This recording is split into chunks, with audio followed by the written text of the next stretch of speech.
Fim de jogo no Alfredo Jaconi, em Caxias do Sul. Juventude 1, Grêmio também 1. Vitória do Tricolor nos pênaltis. Estamos na final do Campeonato Gaúcho. Mais uma final. O Grêmio que vem participando de todas as finais desde 2018, talvez, né? Só perdeu a última, inclusive. Ganhou todas as outras. Então é um belo retrospecto. E tamo de novo lá. E assim como no ano passado, né, passamos pelo Juventude na semifinal, resolvendo em Caxias, empatando nos 180 minutos e definindo a vaga nos pênaltis. O que eu vou dizer para vocês, né? Todo mundo aí tá dizendo que foram dois tempos distintos, eu até concordo, né? Vi muito gremista apavorado no primeiro tempo, dizendo coisas como: cara, até bom que a gente perca mesmo para não fazer fiasco no Grenal, prefiro perder pro Juventude. No segundo tempo já vi alguma empolgação crescendo entre os gremistas, né? No sentido de que não mataram enquanto quando a gente estava por baixo, não, né? Agora aguentem, agora é o Grêmio, agora vocês vão ver, papapá, vamos pegar o Inter. Assim, né, nenhum dos dois grupos tá tão errado, se é que eram dois grupos, né? Às vezes são os mesmos gremistas que falam as duas coisas, a gente vai mudando aí as emoções, né? Mas eu não tô em nenhum extremo, assim, sabe? Não tô em nenhum extremo. Eu, obviamente, acho que o Inter tá melhor, tá mais organizado, tá jogando mais. Isso me causa um certo receio ali, uma preocupação para as finais. Mas também não acho que no Grêmio não tem condições de chegar lá, ganhar na casa deles e vai ser até melhor nesse sentido, né? Não sendo o favorito, sendo na casa deles. Os caras vieram de um 7-0 nas semifinais, a gente passou com as calças na mão, isso aí também tem um lado legal e eu acho que é muito possível de acontecer também. Então, enfim, eu acho que afinal lá os Grenais já são outra página, estou adiantando aqui um pouco a prosa, mas as coisas estão de certa forma relacionadas. Sobre o jogo de hoje, né, eu disse que eu não estou em nenhum extremo, assim, porque, cara, tem gente já dizendo que o Luiz Castro achou o time, agora o Mac é titular, porque agora isso, porque agora aquilo, segundo tempo me acalmou, parece que ele achou. Cara, assim, eu não sou tão otimista assim, tá? Assim como eu também não faço terra arrasada nos momentos ruins, eu também não vou aqui sair correndo de sunga comemorando que o Luiz Castro achou o time, porque eu não tenho essa certeza. E digo mais, eu vou até ser um pouco chato aqui na minha análise, um pouco cético em relação ao que a gente viu lá em Caxias. Pelo seguinte, cara, essa melhora do Grêmio no segundo tempo é óbvio que passa um pouco pela entrada do Mac, é óbvio que até o enamorado, de certa forma, entrou um pouco bem. Eu acho que o Pavão na lateral direita, ora vejam só, não tá mal, de repente é a melhor opção que a gente tem no elenco, brincando. É, Beleza, algumas coisas, algumas mexidas ali contribuíram. Acho que o time também mostrou um pouquinho mais de pegada, um pouquinho mais de vergonha na cara no segundo tempo. Acho que tem um pouquinho de tudo isso. Eu não vou tirar isso da análise, tá? Mas, cara, também tem um pouquinho do Juventude ganhando o jogo e indo pra final, né? O Juventude, eu me lembrei muito daquela final do Gauchão do ano passado, que o Grêmio toma um totó do Inter em plena arena, 2-0 pro Inter, e faz um joguinho meia boca no Beira-Rio e empata em 1-1. E o Quinteiros, na coletiva, ele ficou enaltecendo a melhora do Grêmio. Não, porque é nítida uma evolução e tal. Cara, é óbvio que o Inter sentou em cima do resultado e deixou o Grêmio jogar de certa forma e amorcegou e o Inter também estava cagado, né? Vamos usar aqui um português correto, cagado com a possibilidade do Grêmio conquistar o Octa. Não só do Grêmio conquistar o Octa, mas era uma gestão do Barcelos que não chegava em finais, que não tinha ganho nenhum gauchão, né? O cara foi reeleito e mal chegava em final e quando chegava não ganhava. Então eles tinham uma bomba interna para estourar ali se o gauchão não fosse conquistado, fora ainda o Octa do Grêmio e tal, toda aquela história. Então o Inter tava com o C na mão, né? E ganhando de 2-0. Tu acha o quê? Que eles iam para cima loucamente? Não, né, cara? Não. Então eu não vi uma nossa, uma evolução do Grêmio no segundo jogo da final. Não vi, cara.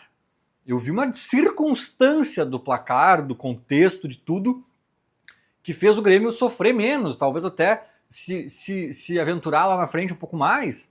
Cara, muito parecido com o segundo tempo de hoje lá em Caxias. É claro, eu falei que não é só isso, teve também tiveram outros elementos de responsáveis pelas melhorias ali, o Mac entrou muito bem. Eu acho que o Mac foi a melhor notícia da tarde e noite para o Grêmio. Talvez o Pavon a segunda melhor notícia.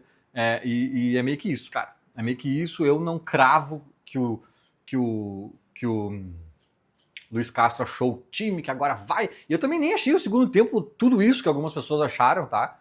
Eu acho que o Grêmio realmente foi muito mal no primeiro e foi decente no segundo. Talvez tenha uma discrepância grande aí, mas eu não achei que o Grêmio foi uma maravilha no segundo tempo. Talvez eu seja um pouco mais exigente, um pouco mais chato, né? Mas, enfim, eu acho que tem um pouco a ver com o placar. É bem verdade que o Grêmio empata e continua melhor. Aí sim, o Juventude já não tinha o placar na mão e o Grêmio continua fazendo um segundo tempo melhor em relação a ele mesmo, o Grêmio, e em relação ao próprio Juventude. Né? Isso é verdade. Aí eu acho que o Juventude se desnorteia um pouco, o Grêmio segue encaixado e isso a gente viu de fato melhorando na segunda etapa.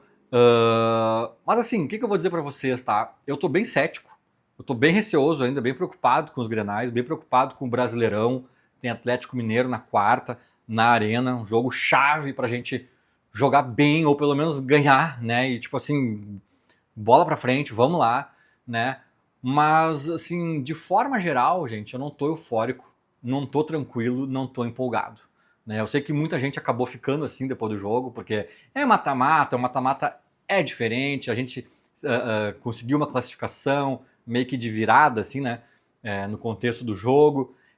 Isso obviamente nos dá uma empolgação, uma pilha. Eu estava aqui gritando aqui até pouco tempo atrás, né, com meu filho no colo, explicando para ele que o Grêmio ganhou e tal.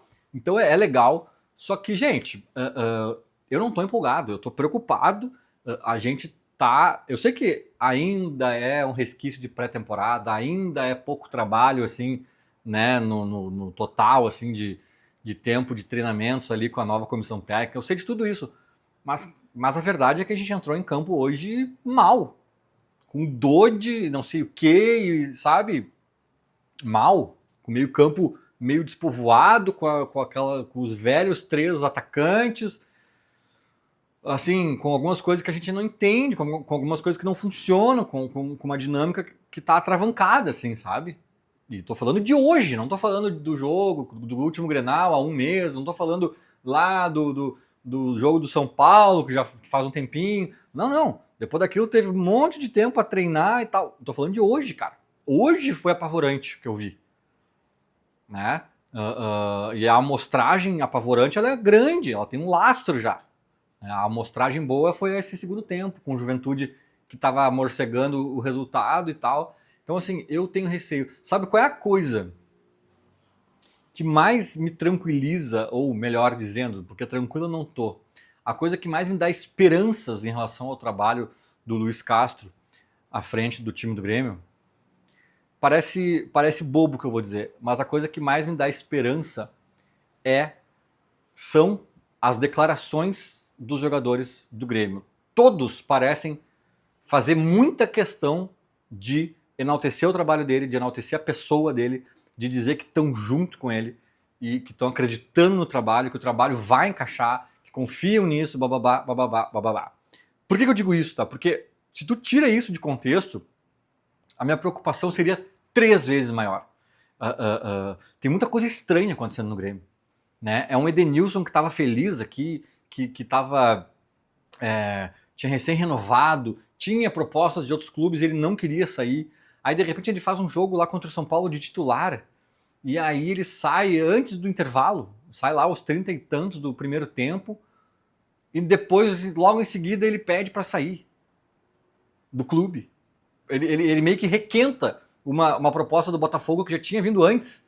Ele meio que diz, e aí, sumida? E aí, Botafogo, vocês ainda querem? Né? Foi meio que isso, assim, sabe?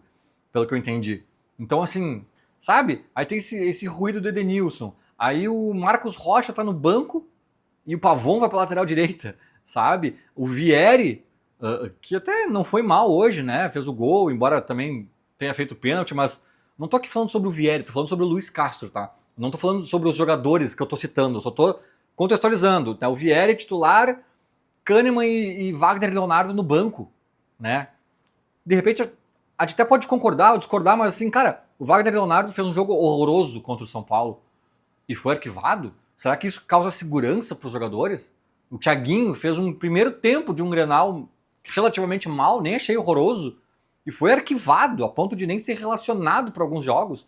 Então, o Grêmio, talvez, né, eu vendo de fora, passa uma sensação de insegurança para os jogadores.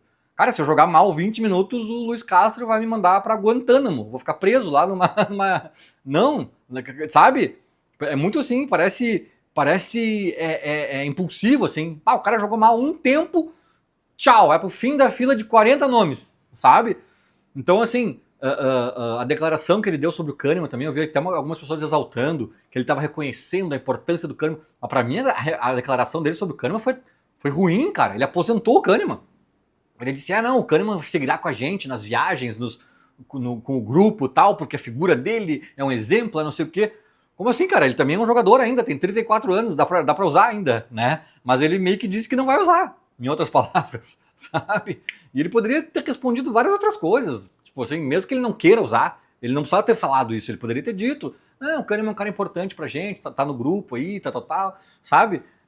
Então, assim, eu vi várias coisinhas, várias estranhezinhas, né? Um jogador arquivado aqui, o outro jogou um minuto ali, saiu fora, o outro nunca mais apareceu. Aí hoje, assim, que nem eu falei num vídeo anterior, né? Parece que ele tá testando ainda, assim, mas testando em caps lock, né? E eu falei, tomara que ele esteja. Eu discordo, porque ele tem que entender que já tá rolando a temporada, que já tem necessidade de competição, já tem necessidade de resultados, né? Então ele tem que ser um pouco mais pragmático em alguns jogos, pensando no jogo em si, não no processo macro, assim, de testes.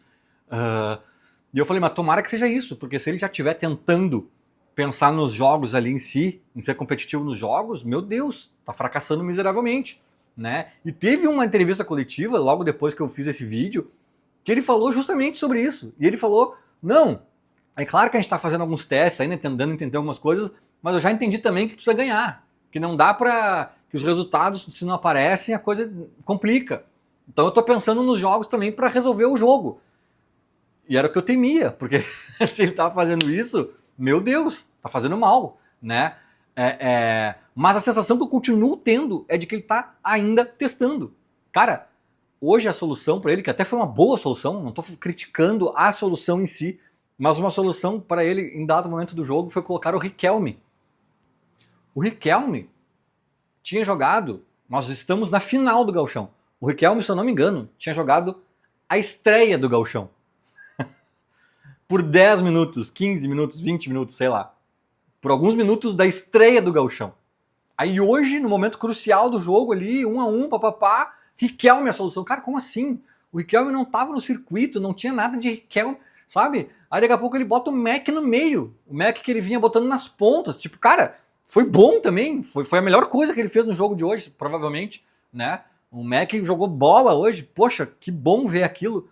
Mas tu entende que ele nunca tinha feito aquilo. Nunca tinha feito aquilo.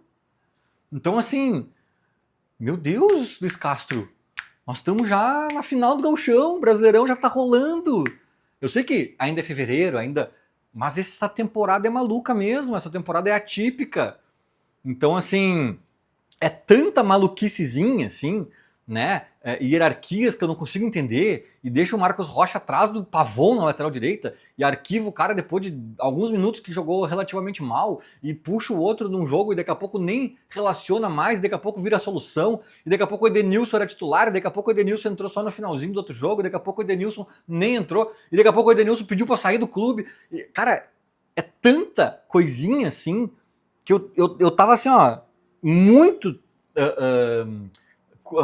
com medo, assim, eu tava com muito medo de esse cara ter perdido o grupo, de os caras não estarem acreditando no trabalho dele, de os caras talvez até terem divergências sérias em relação ao trabalho dele, tipo o Marcos Rocha é uma liderança, os caras ali, né, o próprio William não é titular dele, de fato, ou pelo menos não vinha sendo. Daqui a pouco, putz, o cara tá pisando ali num vespeiro, tá cutucando um vespeiro ali que não sabe. Mas, repito, todas as entrevistas dos jogadores fazem questão de exaltar o treinador, de dizer que estão com ele, de dizer que o trabalho está sendo bem feito. Isso, para mim, cara, é a esperança que eu tenho. É a esperança que eu tenho para talvez a gente entender lá na frente que o problema era físico, que daqui a pouco o preparo físico, né, estava sendo feito de uma forma mais lenta e vai engrenar agora em março, ou entender que não, que tinha um mecanismo ali que não estava conectando na tática do Luiz Castro, que agora ele vai mexer o Mac para lá, o fulaninho para cá, o Pavon vai ser uma grata surpresa de lateral, não sei o que, pum, vai encaixar, né? Eu ainda tenho esperança que encaixe. Principalmente porque os jogadores parecem estar tentando fazer encaixar e confiando e admirando o treinador. Porque efetivamente em campo, esse segundo tempo não me encantou a ponto de eu dizer, de eu cravar, ha! Agora vai! Tomara que ele seja de fato o ponto de virada aí da temporada, de que a partir desse segundo tempo a coisa vai fluir. Tomara.